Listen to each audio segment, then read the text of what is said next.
Good morning, everyone. Happy Monday. I hope everyone had a great holiday weekend. As you know, it's Cyber Monday. Yay. Thanksgiving felt so different this year in terms of size, but the love was still felt. And that's what really matters. I'm so thankful for every day that I get to wake up and every day we get closer to some sense of normalcy. I took my kids to the park yesterday and everyone was wearing a mask and it just seems so normalized. It's sad. I'm happy that they were out playing with other kids, but it was just very sad because you got to be cautious and aware and you can't really focus on the fun. You're focusing on, are you playing safe to where you're not getting COVID from anyone? Today the weather is just terrible. The two things that I don't like mixed up together is cold and rain. But this weekend, my family and I went to a furniture store. We went furniture shopping. As I said before, we are doing some updates in the house. And while we were there, I was wearing my Nikki Marie radio shirt and my Nikki Marie radio mask. And the sales rep and I were talking about kids and school, and my podcast came up. And he's like, oh, tell me more about your podcast. Where can I tune in? What made you decide to start a podcast? So I'm like, let me address those two today. I mean, I've done so in the past, but I feel like this being my third year as a podcaster, it would be nice to revisit that conversation. So when I first started my podcast, I started with just a few platforms. And it was mostly because that wasn't really my focus. My focus was just learning to talk. As I started uploading my podcast, I eventually started to apply for iHeartRadio, Pandora, and TuneIn. Towards the end of season 2, I began using Speaker as my distributor, but Anchor, I'm using them as well. So what I did was I use Nikki Marie Radio on Anchor and I use Nikki Marie Radio Show on Speaker. So when I started using Speaker, I got platforms like Deezer, iHeartRadio again.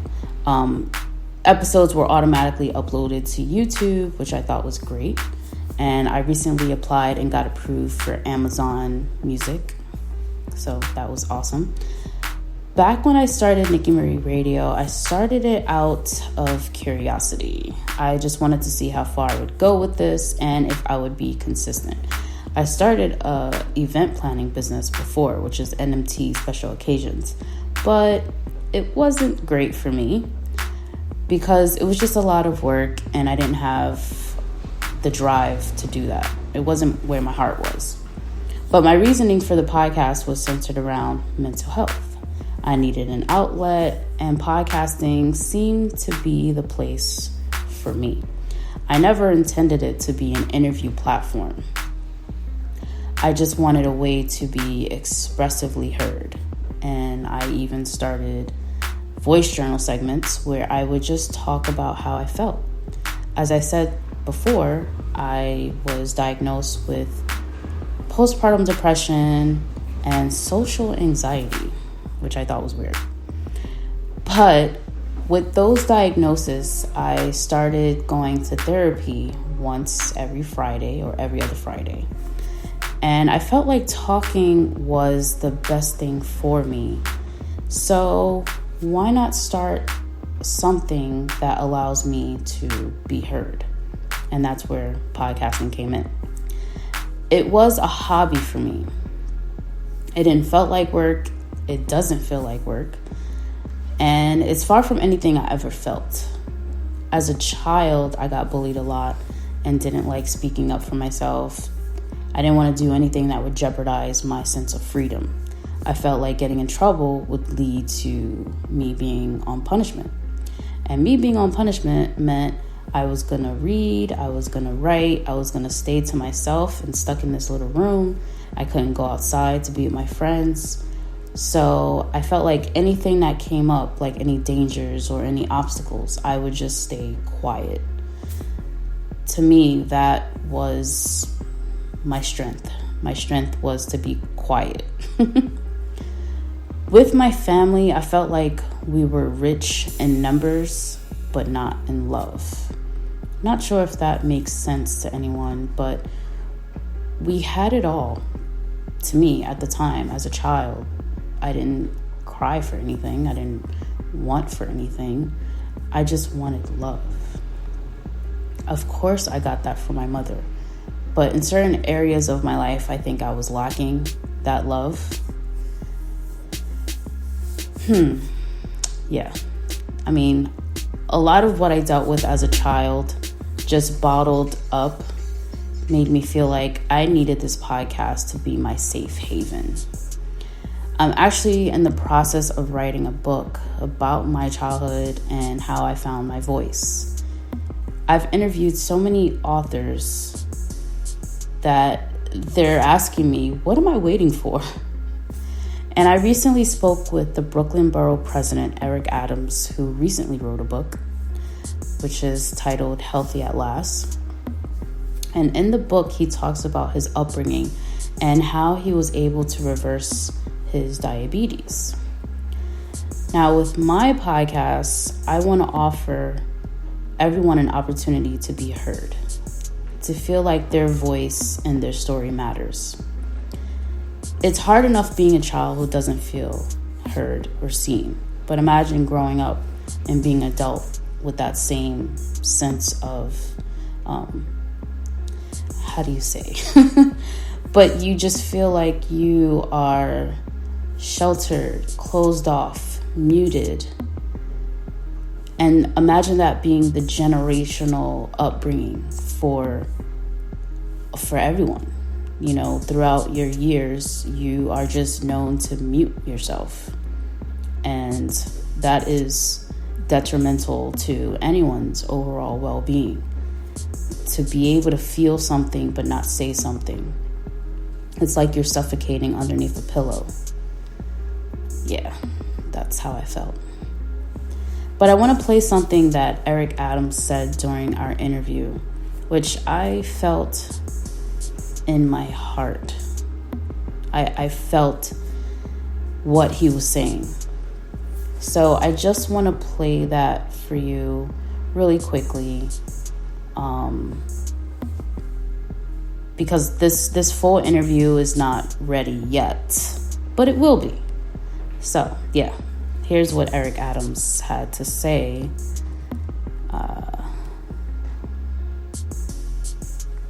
In the beginning, Mom said you're going to find yourself in dark places. Decide if it's a planting or a burial. And if it's a planting, then the fruits of your harvest must go out to feed other people. So that book is the fruit, one of the fruits of my harvest. I want other people to be fed. A chronic disease hijacks your life. You're no longer yourself. You lose your productivity, the strain on your family. You're unsure if the next operation did it spread. Am I going to have to go to dialysis? And I don't want families to live that way. Right. I believe it's important that at least you have the information, because life is about choices. And I wanted to have a real simple conversation, not to talk down to people, but to engage in a conversation as a family member that loves them. I love my community, and I know that if we're given the right information, we can make the right changes in our lives. I think every church every faith-based institution should have a health ministry, and we engage and use the power of prayer as we continue to lift each other up in a very healthy way and not live in a state of just total crisis and trauma because of preventable diseases. It's funny how his book is part of his legacy.